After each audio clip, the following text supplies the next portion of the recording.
चौधरी की मूर्खता।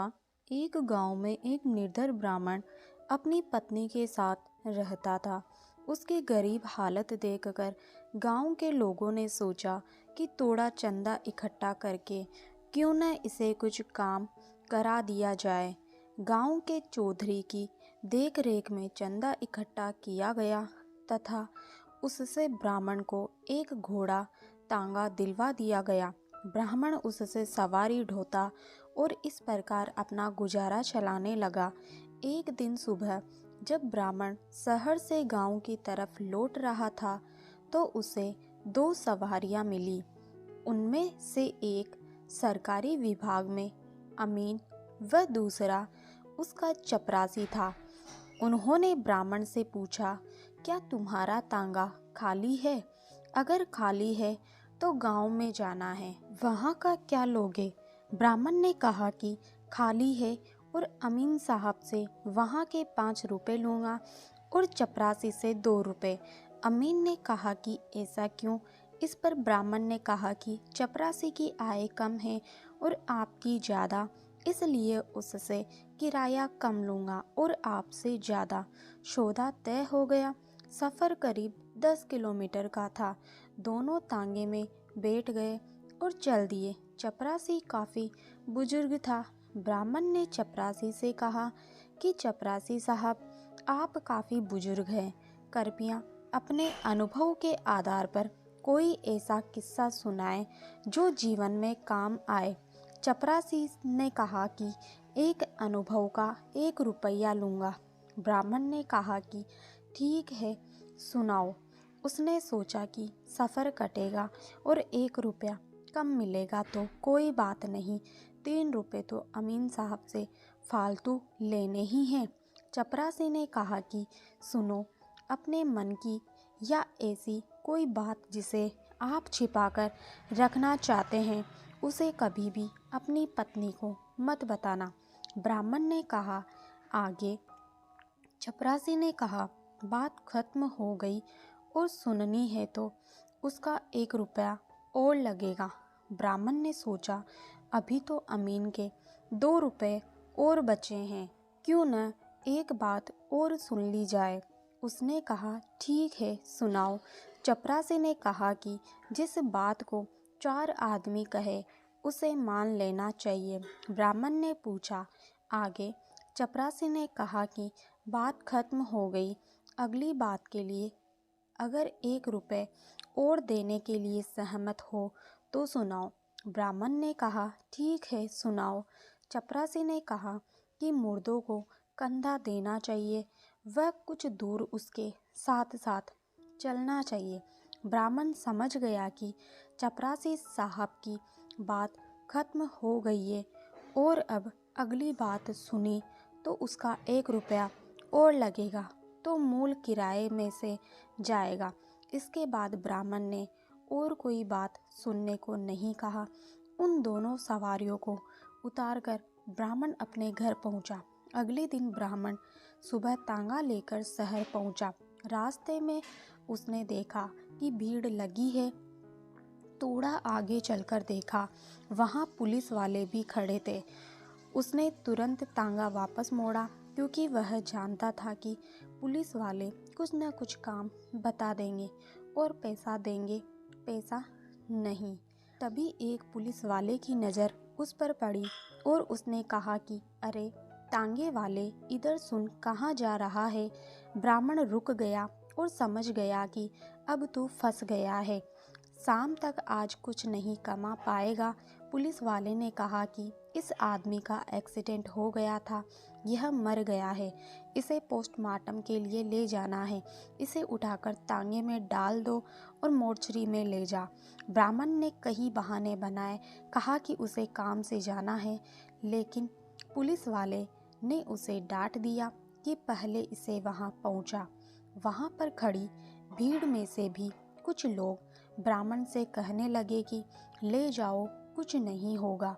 ब्राह्मण को डर था कि पुलिस का मामला है, कहीं उल्टा उसे ही न फंसा दे।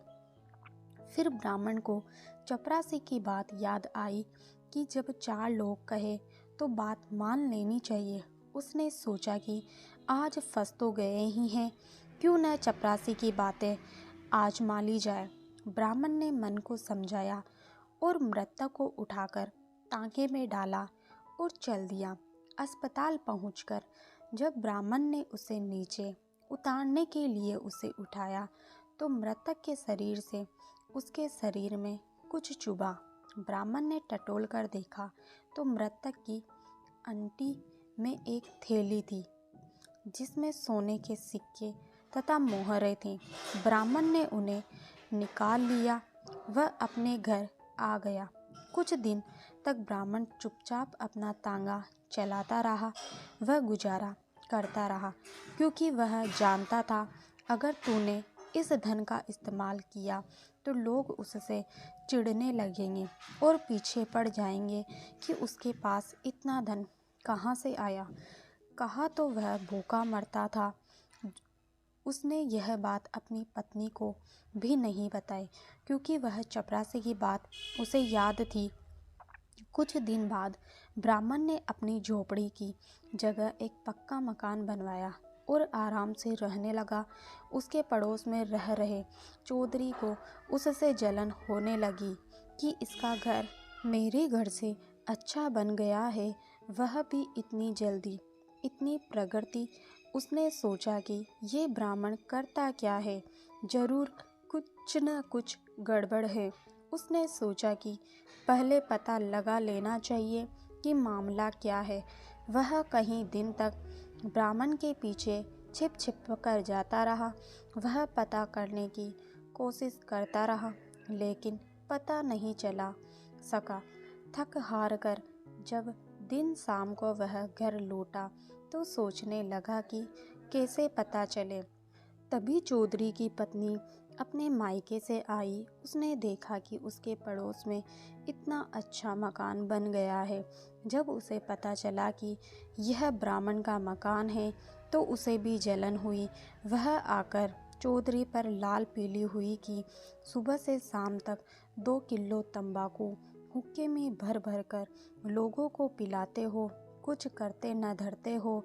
देखो ब्राह्मण ने कितनी जल्दी इतनी तरक्की की है, क्यों न तुम भी शहर जाकर कोई काम करो। चौधरी ने अपनी पत्नी से कहा कि वह खुद परेशान है। कई दिन कोशिश की लेकिन पता नहीं चला कि ब्राह्मण आखिर करता क्या है। उसकी पत्नी ने कहा ठीक है, यह मैं पता करके बताऊंगी। अगले दिन जो ही ब्राह्मण तांगा लेकर घर से निकला, चौधरी की पत्नी तुरंत ब्राह्मण के घर पहुंच गई और ब्राह्मण की पत्नी की झूठी तारीफ कर उसे रिझाने लगी कि बहन, तुम्हारे कुंडल बहुत अच्छे हैं, तुम्हारे गले में यह हार बहुत सुंदर लग रहा है, तुम्हारी साड़ी बहुत अच्छी है। इतनी तारीफ सुनकर ब्राह्मण की पत्नी फूली नहीं समा रही थी। बस फिर क्या था, उसने चौधरी की पत्नी को बिठाया और कहा, बेटो बहन, तुम तो दिखाई ही नहीं देती हो, यह तो तुम्हारा ही घर है, आती रहा करो। अच्छा बताओ क्या खाओगी। फिर ब्राह्मण की पत्नी दूध ले आई और दोनों दूध पीते पीते बातें करने लगी। तभी चौधरी की पत्नी ने धीरे से कहा, अगर तुम बुरा न मानो तो बहन एक बात कहूँ। ब्राह्मण की पत्नी ने कहा, कहीं अपनों का भी कोई बुरा मानता है। बस फिर क्या था, चौधरी की पत्नी ने शुरू कर दिया खेल। उसने कहा, देखो तुम्हारे पास सारे सुख है, सिर्फ एक चीज़ छोड़कर। उसने पूछा, क्या।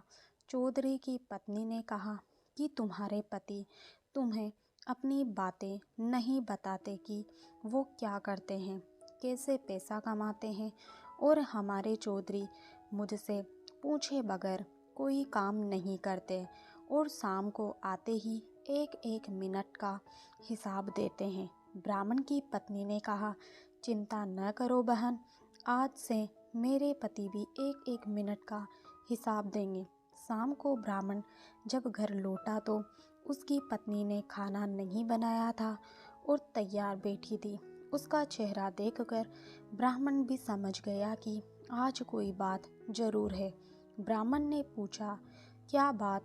तबीयत तो ठीक है? ब्राह्मणी ने कहा, तुम्हारी बला से तुम्हें क्या, तुम मेरी परवाह करते ही कहाँ हो। ब्राह्मण को शक हो गया कि कोई चक्कर जरूर है। उसने कहा, बताओ तुम्हारी परवाह कैसे नहीं करता। पत्नी ने कहा कि तुमने मुझे आज तक नहीं बताया कि इतना पैसा कैसे और कहाँ से आया जिससे यह मकान बनवाया, और तुम तांगा चलाने के अलावा और क्या करते हो। अब ब्राह्मण का शक यकीन में बदल गया कि जरूर कोई मेरी असलियत मेरी पत्नी के जरिए जानना चाहता है, लेकिन उसे चपरासी की बात याद थी। उसने कहा, पूछो क्या पूछना चाहती हो। उसकी पत्नी ने कहा कि पहले तो यह बताओ कि तुमने इतना धन कहाँ से पा लिया जिससे यह घर बना। ब्राह्मण समझ गया कि हो न हो यह उसके पड़ोसी चौधरी की चाल है। ब्राह्मण जानता था कि वह मूर्ख अपनी पत्नी के कहने पर चलता है। उसने सोचा और अपनी पत्नी से कहा कि देखो, मैं तुमसे बहुत ज़्यादा प्यार करता हूँ और मैं तुम्हें दुखी देखना नहीं चाहता, इसलिए मैंने तुमको अपने बारे में कुछ नहीं बताया। तुम मेरे कष्टों के बारे में सुनकर दुखी हो जाओगी, परंतु जब तुमने जिद कर ली तो मैं आज तुम्हें सब कुछ बता दूंगा। ब्राह्मण ने कहा, देखो किसी को बताना नहीं। मैं सुबह तांगा लेकर शहर में जाता हूँ। वहाँ पर थाने के सामने एक आदमी है। वह 5 रुपए देकर एक जूता मारता है। मैं रोज़ाना वहाँ जाता हूँ। शहर के बड़े बड़े धनवान लोग भी वहाँ आते हैं। बहुत लंबी लाइन लगी रहती है। मैं भी उस लाइन में लग जाता हूँ और 50 जूते लगवाता हूँ तथा थोड़ी देर में सुस्ताने के बाद फिर लाइन में लग जाता हूँ, फिर 50 जूते लगवाता हूँ। इस तरह मैं 500 रुपये प्रतिदिन कमाकर इकट्ठा किया है। यह सब धन। पत्नी ने सोचा कि मैं भी कितनी मूर्ख हूँ कि मेरा पति कितना परिश्रम करके आया और मैंने उसके लिए खाना भी नहीं बनवाया। ब्राह्मण मन ही मन खुश था कि चौधरी को अब जरूर सबक मिलेगा। ब्राह्मण जल्दी से खाना खाकर सोने का बहाना कर लेट गया। उसकी पत्नी तुरंत चौधरी के घर पहुंची और सारी बात बताकर कहने लगी, मेरे पति मुझसे कोई बात नहीं छिपाते। चौधरी की पत्नी ने कहा, सच कहती हो बहन, तुम बड़े नसीब वाली हो। शाम को चौधरी घर आया। उसकी पत्नी ने आते ही सारी बात बताई और कहा कि तुम तो शरीर में भी ब्राह्मण से ठीक हो। वह एक बार में 50 जूते लगवाता है, तुम तो 100 लगवा सकते हो। अब तो हम भी जल्दी ही पैसे वाले बन जाएंगे। दोनों इसी तरह की बातें करते करते सो गए। सुबह उठकर चौधरी की पत्नी ने खाना बनाया और कपड़े में लपेटकर चौधरी के हाथ में दे दिया और कहा कि जाओ तुम भी देख के आओ। चौधरी बाजार खुलने के समय से पहले ही शहर पहुंच गया और थाने के सामने पहुंचकर उस आदमी को तलाशने लगा। चौधरी को यह डर था कि लाइन ज़्यादा लंबी न लग जाए, इसलिए वह इधर उधर देख रहा था। उसने थाने की दीवार के ऊपर से थाने के अंदर झांक कर देखा। 2-3 बार ऐसा करने पर थाने में खड़े अंतरी को उस पर शक हुआ और उसे बुलाकर उससे पूछा क्या बात है तथा उसकी तलाशी ली। चौधरी ने बताया कि मैं उस गांव का चौधरी हूँ और यहाँ कोई आदमी 5 रुपए देकर जूता मारता है, मैं भी उसके पास जूते लगवाने आया हूँ। सिपाही ने सोचा कि कोई पागल है, ऐसे जाने वाला नहीं है। उसने कहा कि मारता तो यही सामने था, पर आज उसने रेट कम कर दिए हैं, इसलिए ग्राहक वापस चले गए हैं। चौधरी ने पूछा, कितने कम हो गए हैं आज रेट? सिपाही ने कहा कि आज वह 1 रुपया देकर 5 जूते मारने का रेट दे रहा है। ग्राहक कुछ कम थे, इसलिए मुझे कहा गया है। चौधरी ने सोचा, गांव से आने में 2 रुपए तो किराए में लगे हैं, कम से कम इतने जूते तो लगवा लूँ कि किराया वसूल हो जाए। चौधरी ने कहा कि ठीक है, तो आप 2 रुपए के जूते मार दो। सिपाही ने अपना बड़ा सा बूट निकालकर चौधरी के सिर में मारा। चौधरी को चक्कर आ गया, लेकिन उसे किराया पूरा करना था, सो उसने कहा, जल्दी जल्दी मार दो। सिपाही ने एक के बाद एक 10 जूते मारे। चौधरी बेहोश होकर गिर गया। सिपाही ने पानी डाला तो वह होश में आया और बोला, अब पैसे दे दो। सिपाही ने कहा कि वह आदमी कह गया था कि पैसे कल आकर ले जाना। चौधरी गिरता पड़ता अपने घर पहुंचा और अपनी पत्नी को सारी बात बताई। उसकी पत्नी को अक्ल आई। उसने कहा कि चौधरी, हम तो अपने घर में ऐसे ही ठीक हैं, हमें धनवान नहीं बनना। फिर वह ब्राह्मण के घर कभी नहीं गई। तो कैसी लगी आपको हमारी यह कहानी पसंद आए तो वीडियो को लाइक शेयर, चैनल को सब्सक्राइब जरूर कीजिए। धन्यवाद।